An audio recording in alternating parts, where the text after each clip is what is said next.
This is the Defcon warning system. Alert status for 7 p.m., Tuesday, March 1, 2011. Condition green, Defcon 5. Condition green, Defcon 5. Condition green, Defcon 5. There are currently no imminent nuclear threats against the United States at this time. The U.S. response to the turmoil in the Middle East has worsened its position in the world. On one hand, too quickly denouncing ally Egypt has caused other allies to question the loyalty of the United States. However, in the case of an antagonistic Libya, taking too long to denounce that country's actions in the face of world criticism has caused the U.S. to again appear weak when confronting enemies.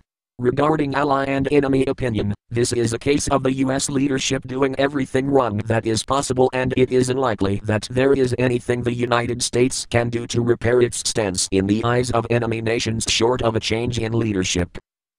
The results of the Middle East events are difficult to predict in the short term, but in the long term war will continue to plague the region, as most all of the Middle East players are still avowed to the destruction of Israel. In the meantime, the military has taken over Egypt, dissolved the parliament and suspended the constitution. Claims are made that this is only temporary, however official concern has grown over Egypt's research into weapons of mass destruction, including biological and nuclear. This research is not new, but was passed over by the United States due to Egypt's alliance, which is now in doubt. Additionally, Israel has allowed Egypt to post 4,000 troops in the Sinai without limitations on movement or operation. This is concerning considering the instability of Egypt and hostility many in the military have toward Israel. While most of the world is focused on the Middle East crisis, the Institute for Science and International Security has claimed that satellite images of Pakistan show a fourth military nuclear reactor which would allow more plutonium for nuclear weapons, while the Pakistan Army claims they have developed a cruise missile with a 600 kilometers range. In the meantime, Jordan has signed a nuclear cooperation agreement with Turkey. According to the state news agency, the accord covers nuclear reactor operation and servicing, provision of nuclear fuel cycle services, uranium exploration and radiation protection.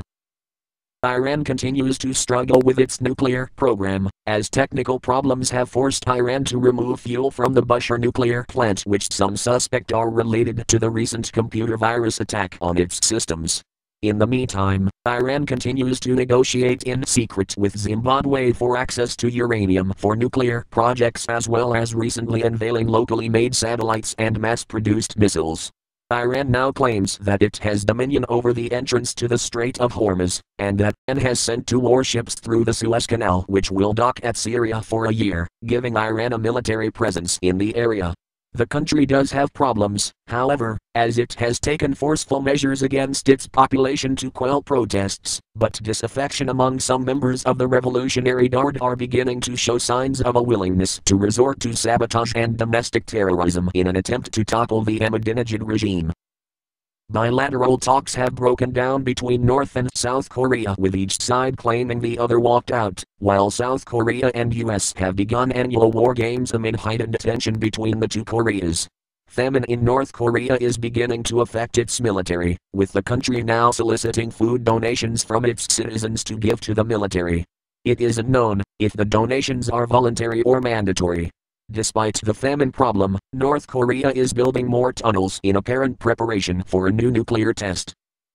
Russia is to start production of its next-generation S-500 missile system in 2014, which will be able to track and destroy ballistic missiles with ranges of up to 3,500 kilometers, while the U.S. makes another successful test of the Arrow anti-missile system.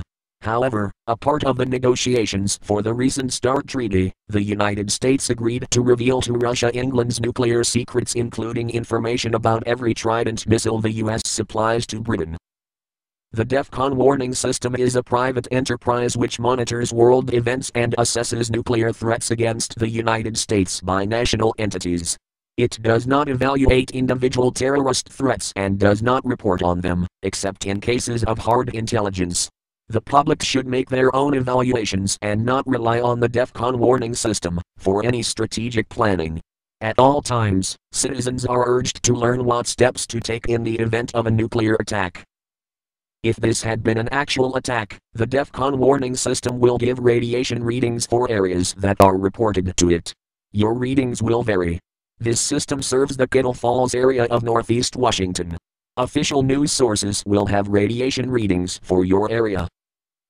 For immediate updates, go to www.defconwarningsystem.com. Breaking news and important information can be found on the Defcon Warning System message board.